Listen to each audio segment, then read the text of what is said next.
Good evening. Sir Keir Starmer is clear in sealing a new deal with the EU. The Prime Minister says it is time to move on from political fights. But has he just started one? Yes, the Brexit arguments are back. The new agreement impacts fishing and food. European vessels will be allowed to operate in UK waters for another 12 years. In return, paperwork and checks will be reduced on food and drinks, imports and exports. In some cases, they'll be removed. There was good news for young travellers and potentially anyone going through passport control in EU countries. But Conservative leaders, present and past, have called it a surrender and a betrayal, with Reform saying they'll rip it up if they come to power. Piped aboard the good ship Entente Cordiale. Two European Union presidents and the British Prime Minister celebrate what they're calling the positive reset of relations between the United Kingdom and the EU, which a little earlier in majestic Lancaster House they weren't underselling. We're turning a page. We're opening a new chapter in our unique relationship. This is the story of historical and natural partners standing side by side on the global stage. Today we have struck this landmark deal with the EU, a new partnership between an independent Britain and our allies in Europe. And this deal is a win-win. It delivers what the British public voted for last year. So what's in Keir Starmer's supposedly historic deal? On fishing, the European Union will have access to UK waters for 12 years until 2038. Farmers and food businesses have welcomed the scrapping of costly checks on their exports to the EU, but they will follow rules set once more by Brussels. If you're going on holiday or business to the EU, you may be able to go through their eGates. And there could be big new arms orders from Brussels for our defence companies.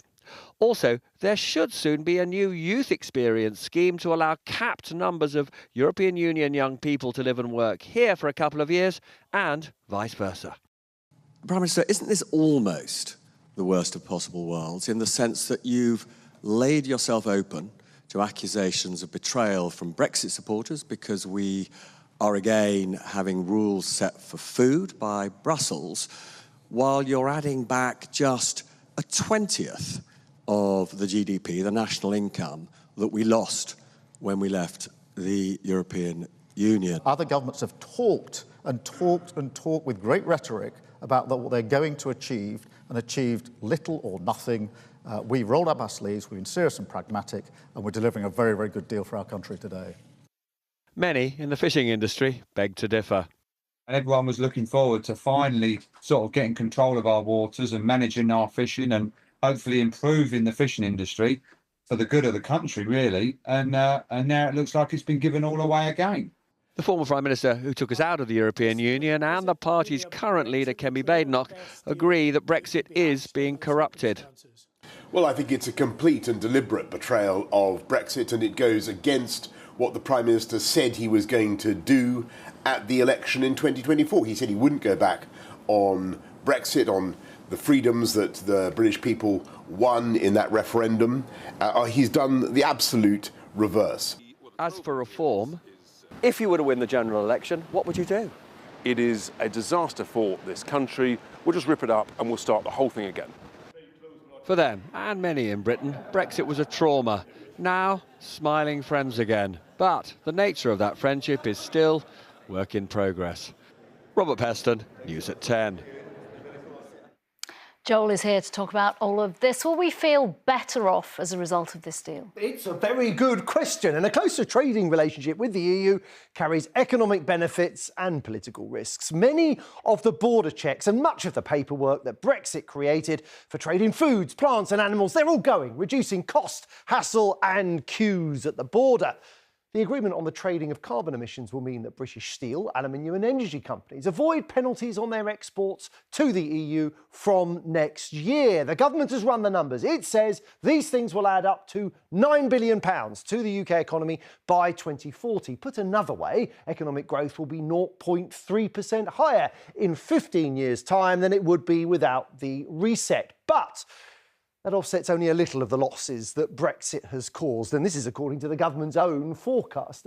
Now, the government says the deal could also lower food prices and increase choice in the supermarket. The question is, will it do either of these things in a way that will leave the average person feeling better off? I think the price of goods will come down a bit, certainly in food that we import from the EU, and we might get a bit of a better range.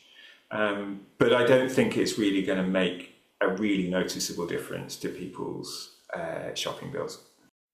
The Chancellor says this is just the beginning. Rachel Reeves insists she won't cross these red lines, but she does want an agreement to make it easier for British artists to tour the EU, for example. Sir Elton John has complained that all musicians face huge extra costs as a result of Brexit. And then there's the Youth Mobility Scheme. How many young Europeans will the government allow to come to the UK? For how long? The government's kicked this hugely controversial issue down the road. Hospitality UK, which represents hotels and restaurants, wants maximum flexibility. I bet they won't get it. The British Chambers of Commerce, meanwhile, whose members employ 6 million people in the UK, is already rejoicing. It says, Nina, the EU reset is a huge boost for firms in the food and drink sector. Joel, thank you very much. Thank you. Some of those who say that Brexit cost them and their businesses have welcomed today's deal, hoping it will help them to expand into European markets. But in one of Britain's biggest and oldest markets, the agreement raised again the scars and suspicion that surrounded the 2016 referendum. In Barnsley, South Yorkshire, around 70% of voters wanted to leave the EU. And while polls suggest many may have changed their minds, news of closer ties with Europe today brought divisions reminiscent of the 2016 referendum. Well, they would take everything, can't they? Take all this fish and chips will be dearer. They're promising that food will be cheaper. Do you think it will be? I don't think it will be. I didn't want Brexit to happen. And now? I've got mixed feelings. They're our closest neighbours. We've got to get on with them. Keir Starmer's not a working man. Do you think they've looked after the working man with this deal? No, not one bit. Working farmers already pig sick about inheritance tax. They're not convinced that relaxing checks on exports will be at all beneficial. We've lost so much of our industry over the last 5 years that there isn't much left to export. So all I can see that it'll make it easier to bring imports in. The worrying bit is that they're going to relax the border controls and we're going to end up with diseases coming in. More hope, though, among the young as sixth formers on the Wirral map out the new Youth Experience Scheme. Not a return to free movement, says the government, but seen here as a chance to broaden horizons. Younger people need the opportunity to excel in their life and they need as many different pathways and options to really do what they truly want to do. Integration of people is more important often than political integration, because you get used to each other, I guess. And I think that's definitely been missing since Brexit. I think it's very important that we bring that back again. I think everyone should have equal opportunity, no matter if you're from a different country or from our country. I think everyone should have the same opportunity to go to the same place. There is a lot to digest, but some small businesses are delighted. This Hertfordshire chocolatier says Brexit wiped away 20% of his business. I'm elated to hear what Keir Starmer has done. Any progress to some sense of working together to help each other is fantastic. I think being a rule maker is a great thing, but not when you take all the good options off the table and you're left with two bad choices. The popularity of this deal will likely be shaped by how better off people feel. But for those who see it as a betrayal, it will leave nothing but a bitter taste. Rachel Townsend, News at 10.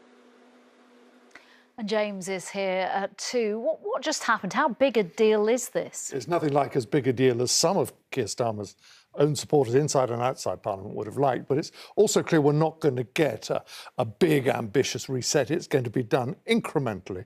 The stuff that Joel was explaining there, some of which was in the deal today, some of which they've committed to talk about further down the line. And in that sense, we're going to become like Switzerland, which over the years has negotiated more than 100 separate deals with the EU on all sorts of different areas, each one incrementally establishing their relationship, often moving them a little bit closer. The Europeans are very happy with that. That's how they negotiate. They're very good at it. They do it with Switzerland, but also with Norway and with Turkey and with Iceland, and they're going to do it with the UK as well. So that, I think, is the way that it's going to proceed. So that template was laid out today, and there are going to be these summits every year now, and we're going to be back here probably in a year talking about other small moves. The initial deal today has been met with some friction here, but it has seemed to have thawed relationships quite substantially between the UK and the EU. Yeah, I mean, in many ways, for those of us who covered all those Brexit negotiations, this felt like déjà vu all over again. But with one really big difference, that the tone was completely different.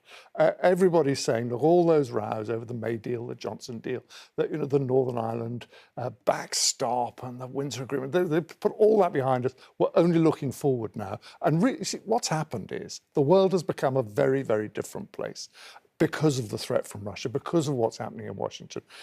Both sides know that if Europe is going to effectively be on its own in defence and on the economy in terms of the tariffs and everything else, the UK can't afford to ignore Europe, and Europe can't afford to really treat the UK as if it is just a third country. The continent, in that sense, is going to have to work together.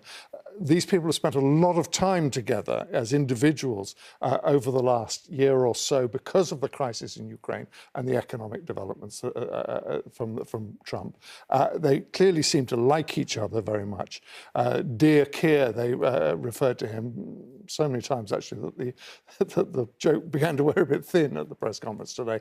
But I think it does show a real feeling that you know, they like each other, they want to get on, and they realise that there's a much bigger picture out there over which these little petty squabbles have to be put, at least in part, to one side if domestic politics allows it. James, thank you very much. Thank you.